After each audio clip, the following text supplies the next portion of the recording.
یعنی بڑی معذرت کے ساتھ مجھے یہ بات کرنی پڑے گی کہ اتنا کالا جادو، ہر تیسرے آدمی کو کالا جادو، ہر تیسرے آدمی کو.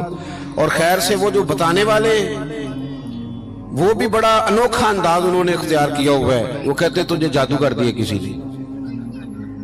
کس نے کہا کہ یہ مجھے بتانے کا حکم نہیں، مجھے شرارت کا حکم تھا، شرارت میں نے کر دی، اب تو گھر جا کے سوچتا رہے. اسی طرح ڈھیروں قسم کے ملنگ ہمارے کھاتے پڑ گئے، ٹال پہنے ہوئے، اور وہ آ گئے. وہ لوگوں کو قسمت کا حال بتاتے ہیں. آپ کا تو مجھے نہیں پتا، میں نے اپنے دیہاتوں میں دیکھا ہے کہ وہ سونا بھی ڈبل کرتے تھے، بعد میں پتہ چلتا تھا سنگل بھی غائب ہو جاتا تھا. ہنسے نہیں جی، اونچا نہیں ہنسنا چاہیے کبھی بھی. یہ محافل ہے ہماری، سنجیدہ ماحول ہے. میری بات پہ آپ توجہ کریں گے عزیز کہ آپ اوہام پرستی کا شکار نہ ہوں، ورنہ آپ اور نبی پاک صلی اللہ علیہ وسلم نا جگہ جگہ حضور ہمیں ذوق دیتے، سمجھاتے کہ تم نے اپنی توجہ اللہ رسول کی جانب رکھنی ہے، تم نے الجھنا نہیں، ورنہ آپ کیسے میدان میں نکلیں گے. فوجی کہہ دے ہمیں کالا جادو ہو گیا، ہم سے جایا نہیں جاتا، تو جنگ ہوگی. کوئی کہہ دے ہم پر تو وہ فلانے نے آسیب کرا دیا ہے تو ہم دفتر نہیں جا سکتے، تو کاروبار زندگی چلے گا. کن چکروں میں پڑ گئے. جادو ہوتا ہے، اس کی حقیقت سے انکار نہیں، لیکن اتنا کچا ماحول، اتنی کمزور بات، یہ اہل ایمان کا شیوا نہیں ہے. آپ مضبوط رہیں. عارف رومی رحمت اللہ علیہ فرماتے میں کبھی بھی زندگی میں کوئی بات اس لیے نہیں کی کہ مجمع ہنسے، اور ہنسنا ویسے بھی شریعت میں مسکرانا ہے، کہہ کا لگا کے تو روٹین میں بھی ہنسنے سے پرہیز کرنی چاہیے. وہ کہتے ہیں ایک بادشاہ تھا تو اس کا بھی ذہن بن گیا تھا کہ پتہ نہیں یہ کیا ہو جاتا ہے. کچھ یہ لوگ نا ہمارا وہم بڑھاتے ہیں، آج کل جو تویز دھاگے والے لوگ ہیں نا، یہ اور اضافہ کرتے ہیں اس کے اندر، اور کہانیاں بنا کے دیتے ہیں، لوگ اور زیادہ الجھ جاتے ہیں.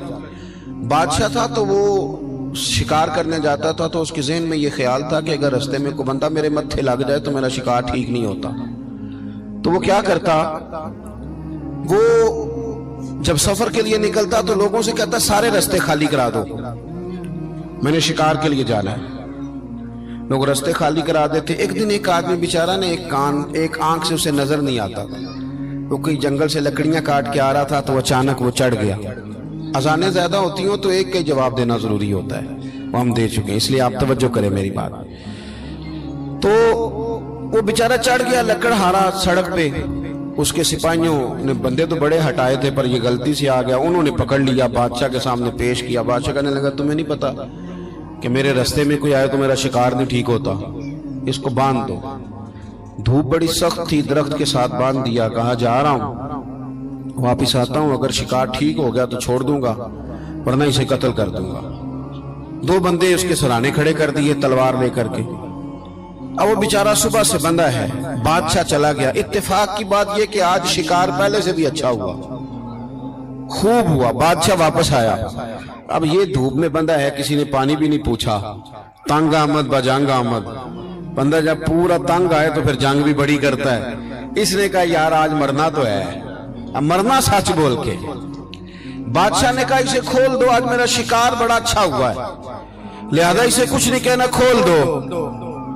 رسیاں کھول دی تو پتہ کا شخص کہتا بادشاہ ایک بات کر لوں میں بھی، مار تو جانا ہی ہے پر ایک بات کر لوں. کہنے لگا کرو. کہنے لگا تم نے صبح میرا منہ دیکھا تھا، تمہارا شکار بڑا اچھا ہوا ہے، دن بڑا اچھا گزرا ہے، پر میں نے آج سویرے تمہارا منہ دیکھ لیا تھا، تو دیکھو میرا بیچارے کا کیا حال ہوا ہے کہ صبح سے یہاں. اب تم بتاؤ منحوس میں ہوں کہ تم ہو؟ نحوست میرے اندر کہ تمہارے اندر؟ میں اگر کوئی جوان آدمی میرے ساتھ آ کے یہ بات کرتا ہے نا کہ میری فلان ہو گیا تو میں بڑا، تم مجھے اس پہ غصہ آتا ہے. میں کہتا ہوں آپ اس عمر میں یہ کام کریں گے تو بزرگوں کو کون سہارا دے گا؟ ضعیفوں اور کمزوروں کو کون اٹھائے گا؟ آپ اتنی کچی باتیں کرتے ہیں. اور یہاں پیروں نے بھی عجیب تماشا گھڑا ہوا ہے. سویرے 9 بجے بیٹھ جاتے ہیں تعویذ لکھنے. آپ قرآن شریف کا درس کب دیں گے؟ آپ حدیث پاک کب پڑھائیں گے؟ آپ ان کو اصول فقہ کب بتائیں گے؟ پیر صرف دین کا نمائندہ ہوتا ہے جس نے رب رسول کا دین پڑھنا ہے اور آگے پڑھانا ہے، جس نے لوگوں کو وہاں سے دین سیکھ کے آگے سکھانا ہے. باقی کیا معنی ہے چیزوں کا؟ اس نے صرف آسان کر کے جو ہمارے صوفیاء نے دیا آگے بات پہنچانی. دین سیکھنے سکھانے کا نام پیری مریدی ہے، اس کا کوئی اور معنی ہے ہی نہیں سرے سے. کہاں سے آ گئی یہ ساری چیزیں؟ حدیث سنیے، بخاری میں موجود ہے، مسلم میں موجود ہے. حضرت ابو ہریرہ رضی اللہ تعالیٰ عنہ فرماتے ہیں نبی پاک علیہ السلام کے